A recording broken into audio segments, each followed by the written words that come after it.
Have you been wanting to get rid of the annoying little "powered by Shopify" text at the bottom of your website?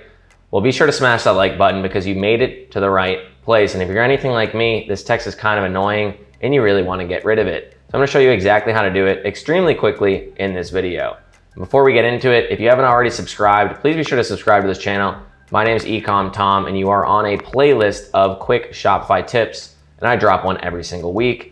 And one last thing before we get into it, if you want to learn how I personally make money with Shopify, please be sure to check down below in the description of this video where I have a free mini course just for you.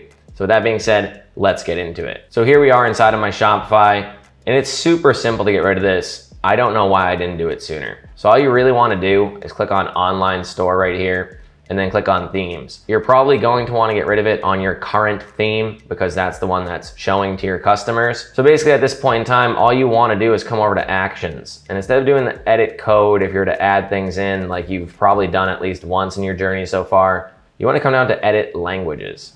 When you click on Edit Languages, basically this is where you can edit the text of things that display on your website. So from here, all we're going to do is come up to where it says Filtered Items, and just type in the word powered. And when you do that, you're going to see where it says Powered by Shopify. So you're just going to want to click right here, and then you just want to put in a space.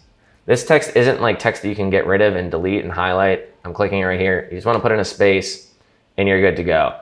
At this point in time, you click Save. And then I'm going to come back over to my website where it once said Powered by Shopify. I'm going to refresh the page. And you can see it no longer says Powered by Shopify. So super simple, super easy. Again, if this video is helpful, please be sure to smash the like, subscribe if you haven't already, and if you want to, check out the free mini course down below. Thank you.